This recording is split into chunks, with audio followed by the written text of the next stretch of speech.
নমস্কার বন্ধুরা, আশা করি তোমরা সবাই খুব ভালো আছো। আমিও খুব ভালো আছি। সম্পাস লাইফস্টাইলের আরও একটা নতুন ভিডিওতে তোমাদের সবাইকে স্বাগত।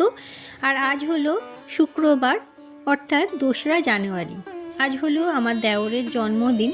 তো ওর জন্মদিনে সামান্য যা কিছু আয়োজন করে ওকে দিতে পেরেছিলাম, সেটাই আজ তোমাদের সঙ্গে শেয়ার করব। তো চলো তাহলে ভিডিওটা আজকের মতো শুরু করি। তবে প্রথমেই বলে রাখি, খুব একটা বেশি কিছু মহাভোজ হয়তো রান্না করতে পারিনি, কারণ বাবা যা বলেছে সেগুলোই রান্না করা হয়েছে। তো চলো শুরু করি। প্রথমেই দেখো, এখানে কড়াই একটা বসিয়ে নিয়েছি, এর মধ্যে দিয়ে দিচ্ছি মুগ ডাল। আজকে ভাবছি একটু ভেজ ডাল তৈরি করব। অনেক দিন হয়ে গেল ভেজ ডাল সেইভাবে তৈরি করা হয়নি। তো মুগ ডালটা প্রথমেই শুকনো কড়াইতে একটু ভালো করে ভেজে নিচ্ছি। আর মুগ ডাল কড়াইতে ভাজার সময় কন্টিনিউ কিন্তু এইভাবে নাড়িয়ে যেতে হবে, না হলে কিন্তু কোনো ডালটা একটু ভাজা হয়, কোনোটা আবার কাঁচাও রয়ে যেতে পারে। কালারটা দেখেই তখন বোঝা যায়।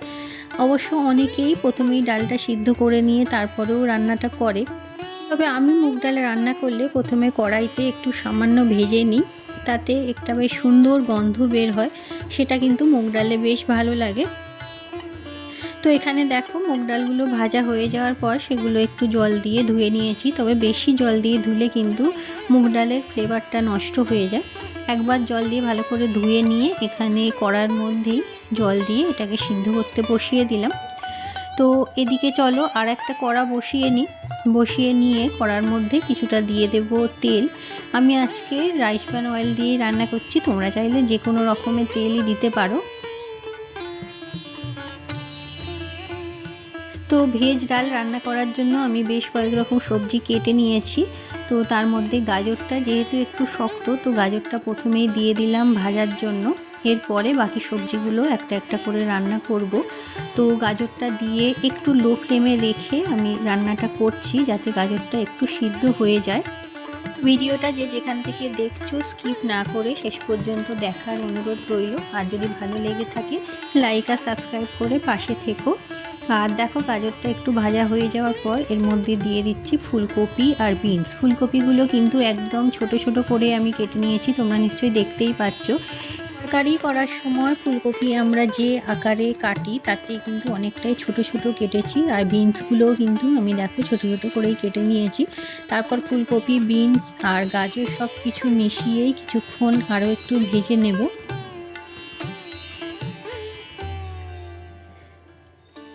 আর এদিকে দেখো, মুগ ডালটা আমার ফুটে উঠেছে, তবে উপরে এই যে ফেনাগুলো দেখতে পাচ্ছ, এগুলো একটা হাতা দিয়ে একটু পরিষ্কার করে নেব। এই জলটা থাকলে কিন্তু মুগ ডালের টেস্ট অনেকটাই কমে যায়। তো একটু তুলে দিলাম। আর এদিকে সবজিগুলো আমার মোটামুটি সিদ্ধ এবং ভাজা দুটোই হয়ে গেছে। এবার এর মধ্যে দিয়ে দিচ্ছি মটরশুঁটি। মটরশুঁটিটা আগে দিলে কিন্তু বেশি ভাজা হয়ে গেলে মটরশুঁটির ফ্লেভারটা নষ্ট হয়ে যায় আর তাড়াতাড়ি সিদ্ধও হয়ে যায়। তো তারপর সমস্ত ভাজা সবজিগুলো আমি এখানে নামিয়ে রাখছি। আর এদিকে মুগ ডালটা তোমরা দেখো এখনও ফুটছে, তবে মোটামুটি সিদ্ধ হয়েই এসছে। বেশি সিদ্ধ এটাকে করব না। উপর থেকে আরও কিছুটা জল আমি পরিষ্কার করে ফেলে দিলাম।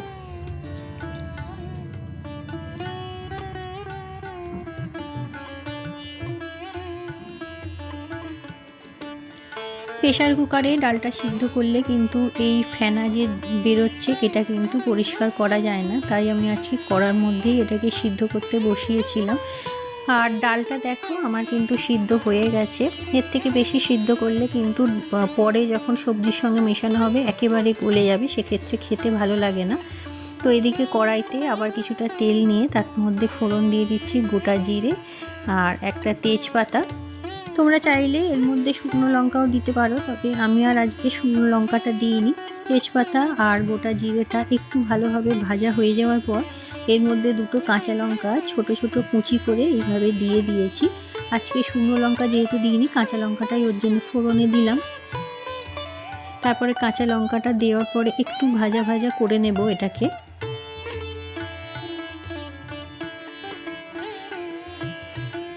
এবার এই স্টেজে এখানে দিচ্ছি দেখো 3টে গোটা এলাচ, আর কিছু কিন্তু দেব না।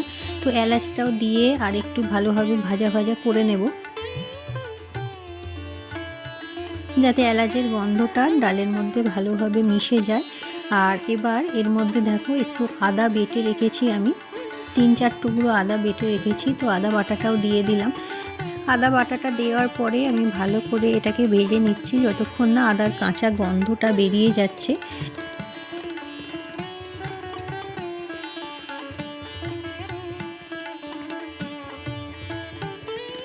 তো আদাটা আমার ভালোভাবে ভাজা হয়ে গেছে। এবার এর মধ্যে যে ভাজা সবজিগুলো তুলে রেখেছিলাম সেগুলো দিয়ে দিলাম, দিয়ে একটু নাড়াচাড়া করে নিচ্ছি।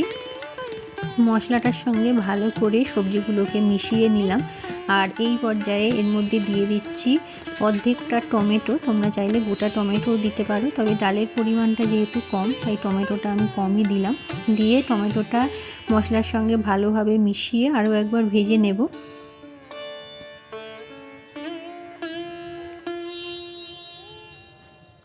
তো চাপা দিয়ে একটু রাখার পরে দেখো টমেটোর যেহেতু দেওয়া আছে অনেকটা কিন্তু জল বেরিয়েছে এই থেকে, আর সেই জলেই কিন্তু সবজিগুলো মোটামুটি আমার 70 to 80% মতো সিদ্ধ হয়ে গেছে, আর বেশি সিদ্ধ করব না। এবার এর মধ্যে সিদ্ধ করা মুগ ডালটা দিয়ে দিলাম, দিয়ে ভালো করে নাড়াচাড়া করে মিশিয়ে নেব।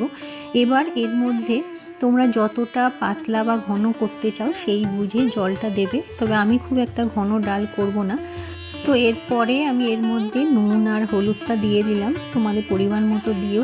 আর দিয়েছি সামান্য একটু চিনি, কারণ ভেজ ডাল কিন্তু একটু মিষ্টি হলে খেতে বেশ ভালোই লাগে। তো এদিকে দেখো ডালটা আমার কিছুক্ষণ রাখার পরে ভালোভাবে ফুটেও গেছে, আর সবজিগুলো কিন্তু এই অবস্থায় পুরোপুরি সিদ্ধ হয়ে গেছে। আমি একটু হাই ফ্লেমে রেখেই কিন্তু ডালটা ফুটিয়ে নিয়েছি। এবার এর মধ্যে দিয়ে দিচ্ছি সামান্য একটু গরম মশলার গুঁড়ো আর 1 চামচ ঘি। নিরামিষ যেহেতু ডাল, ঘি গরম মশলা দিলে খেতে তো ভালোই লাগে। আর তারপরে ভালো করে এটাকে আরও একবার মিশিয়ে নিয়ে কিছুক্ষণ ফুটিয়ে নেব। তবে ডাল আমাদের আজকে মোটামুটি রেডি হয়ে গেল। এর মধ্যে আমি আরও একটা মশলা এখানে অ্যাড করব, যার জন্য কিন্তু ডালটা খেতে আরও বেশি ভালো লাগে। তো এখানে দেখো ডালটা আমার ফুটে গেছে। এবার এখানে গোটা জিরে আর শুকনো লঙ্কা শুকনো কড়াইতে ভেজে আমি সেটা গুঁড়ো করে রেখেছি, তো সেই মশলাটা আমি ডালের মধ্যে একেবারে শেষ সময়ে মিশিয়ে দিলাম। দিয়ে ভালো করে ডালটার সঙ্গে আরও একবার নাড়াচাড়া করে নিলেই হয়ে যাবে আমাদের আজকের ভেজ ডাল রেডি। তো এই যে দেখো ডাল আমার রেডি হয়ে গেছে, তো ঢেলে রাখলাম। এবার বানিয়ে নেব পায়েসটা।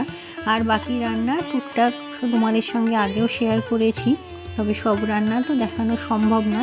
আজকে ভাবছি একটু খেজুর গুড়ের পায়েস বানাবো, শীতকাল যেহেতু খেজুর গুড়ের পায়েসটা তো ভালোই লাগে। এখানে দুধ গরম করতে দিয়ে তার মধ্যে দিয়ে দিলাম 2টো এলাচ। আর গোবিন্দভোগ চালটা আমি আগে ধুয়ে এখানে পরিষ্কার করে রেখে দিয়েছি, শুকিয়ে গেছে। তো এবার এর মধ্যে 1 চামচ ঘি দিয়ে চালটা ভালো করে আমি মাখিয়ে রাখবো।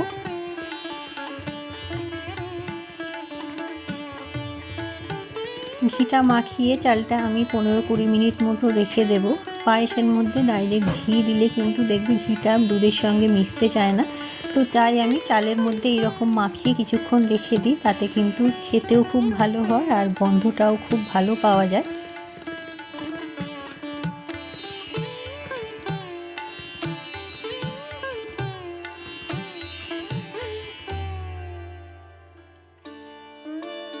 তো এখানে দেখো দুধটা কিন্তু আমার ভালোভাবে ফুটে গেছে। তো এবার এর মধ্যে দিয়ে দিচ্ছি ওই 1 কাপ মতো চিনি। খেজুর গুড় দিলেও মিষ্টিটা কিন্তু খুব একটা বেশি হয় না, তাই একটু চিনি দিয়ে দিলাম। আর তার মধ্যে গোবিন্দভোগ চালটা যেটা ঘি মাখিয়ে রেখে দিয়েছিলাম সেটাও দিয়ে দিলাম। দিয়ে কিছুক্ষণ লো ফ্লেমে রাখার পর দেখতে পাচ্ছ নিশ্চয়ই দুধটা কতটা ঘন হয়ে গেছে। এবার এই পর্যায়ে এর মধ্যে কাজু আর কিশমিশটা দিলাম। এগুলো 10-15 মিনিট আগে একটু জলের মধ্যে ভিজিয়ে রেখেছিলাম, তাতে নরম হয়ে গেছে। তো এবার পায়েসের মধ্যে দিয়ে দিলাম। আর পায়েসের চাল কিন্তু এখানে ভালোভাবে সিদ্ধ হয়ে গেছে, অনেকটাই ঘন হয়ে গেছে, তোমরা নিশ্চয়ই দেখতে পাচ্ছ। তো এবার গ্যাসের ফ্লেমটা আমি অফ করে দিলাম। তারপরে কিছুক্ষণ রেস্টে রেখে খেজুর গুড়টা মিশিয়ে নিচ্ছি। খেজুর গুড় মেশানোর পরে কিন্তু পায়েসকে আর ফোটানো যাবে না, তাহলে কিন্তু দুধটা কেটে যেতে পারে। গ্যাসের ফ্লেমটা অফ করে দেওয়ার পর কিছুক্ষণ আমি এটাকে রেস্টে রেখেছিলাম। তারপরে এই যে খেজুর গুড়টা মিশিয়ে ভালো করে নাড়াচাড়া করে নিলেই হয়ে যাবে আমাদের খেজুরের গুড়ের পায়েস। খেজুরের গুড় দেওয়ার পর অনেকেরই পায়েস কিন্তু ফেটে যায়, তার শুধু ওই একটাই কারণ, গ্যাসের ফ্লেম অন থাকলে কিন্তু খেজুর গুড় দিলেই দুধটা ফেটে যায়। তো গুড়টা এখানে নাড়াচাড়া করে ভালো করে মিশিয়ে নিলাম। আর আজকের মেনু এই যে দেখো, আলু ভাজা করেছি, এখানে করেছি মূলো ভাজা, আর এটা হলো বেগুনি, শেপটা যদিও খুব একটা ভালো হয়নি। আর এখানে করেছি পোস্ত বাটা, এটা পেঁয়াজ আর কাঁচা লঙ্কা ফোড়ন দিয়ে। এখানে করেছি আলু ফুলকপির তরকারি। এখানে এই যে ভেজ ডাল, এটা তো আগেই শেয়ার করেছি। এখানে করেছি মাছের ঝাল, আর টমেটো, কাজু, কিশমিশ, আমসত্ত্ব দিয়ে চাটনি। আর এখানে হলো খেজুর গুড়ের পায়েস। তো এই হলো আমার আজকের জন্মদিনের আইটেম। তোমাদের কেমন লাগলো অবশ্যই জানিও। সবাই ভালো থেকো, সুস্থ থেকো, টাটা।